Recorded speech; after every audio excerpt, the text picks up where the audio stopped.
Now, almost hard to believe, but it's been just over 3 weeks since Britain voted to leave the European Union. Since then, of course, we've seen huge changes to who runs the country and big implications across the world. But what does this mean closer to home? Some people from ethnic minorities have told us that they've experienced abuse and been made to feel unwelcome since that vote. Richard Morgan reports. So you had your picture taken with Gareth Bale? Yes. Like many of us, Ali Ahmed, a councillor in the Butte Town part of Cardiff, was thrilled by the performance of the Wales football team in the European Championship. But it was Britain's decision to leave the European Union that led to a stranger subjecting him to racist abuse. He said a couple of times, he repeated, "Did you vote?" I said yes. "In or out?" I said in. "Yeah, that suits you." The answer was, "That suits you." Then he said, "We voted leave. When are you going to leave?" It just was a shock to me, because this is not the Cardiff I know of.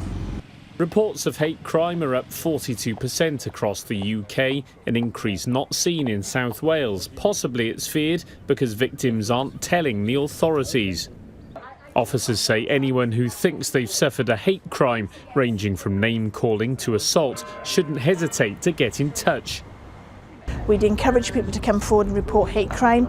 And what does that actually mean?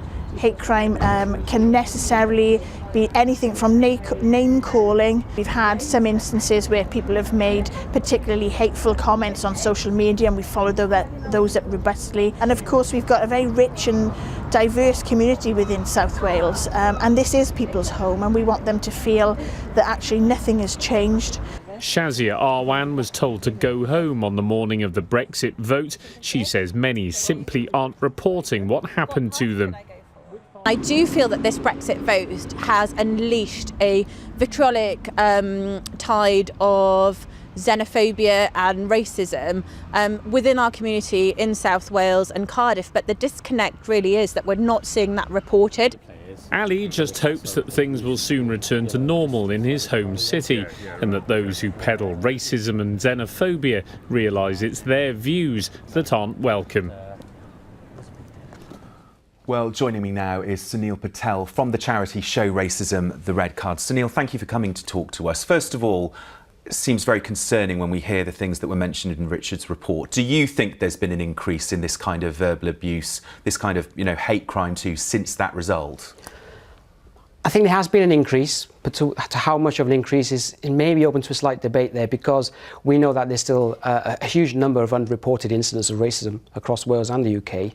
And also we've got to remember that racism has always been there, and in the work that we've delivered across Wales in the last 12 to 18 months, we've definitely seen a sea change in terms of young people's views around, say, immigration, for example.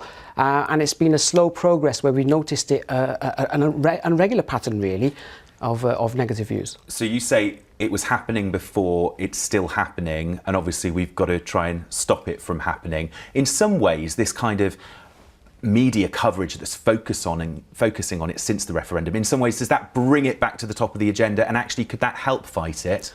I think you've just hit the nail on the head why we believe there's an increase. I think the reality is it's now been picked up more in the last few weeks in terms of what's happening on the ground.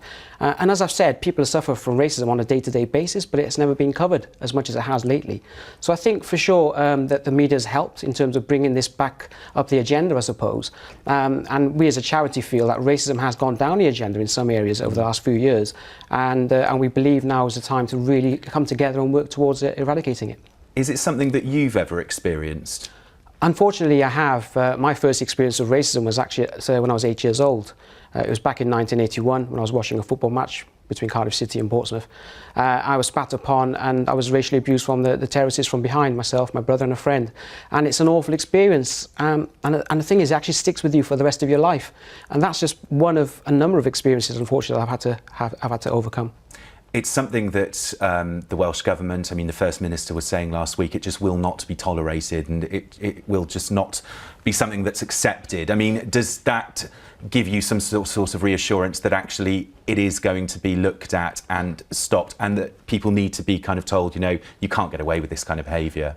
I think it definitely gives a reassurance that racism won't be tolerated in Wales, and we really do believe that this has to be looked at in a more serious manner than it has in previous years gone by, and we do hope that the Welsh Government can really make a forceful effort to try and eradicate it. Now, you've been doing a lot of work with Show Racism, the Red Card, in terms of working in schools, haven't you? And you mentioned your experience as a young person when you were young of being the victim of racism, and it's something that your organisation has found is still a problem for young people. We're now in our 10th anniversary of our work in Wales, and we've worked with over 100,000 young people across Wales, a small team of 5 staff members. And I think we're just, still touching the surfaces. The amount of racism that we come across, in Wales with reports of racism coming into our offices. It's a real concern, and we just need to see a more concerted effort. And I think what really needs to happen here is there has to be ownership of the problem, and it shouldn't just be left to third sector or charities like Show Racism, the Red Card, to try to deal with this issue. It needs to have public sector policy officers and people that work in education to really come together and to tackle this problem. We've done a research recently with over 400 teachers. In the last 12 months, 1 in 4 teacher has come across racism in their schools across Wales. So it's a lot of work you've got to do, we've all got to do. But yes, absolutely. For now, Sunil, we'll keep monitoring how you're doing with that work. Sure. But thank you for coming to talk to Newsweek. Thank you very much. Thank you.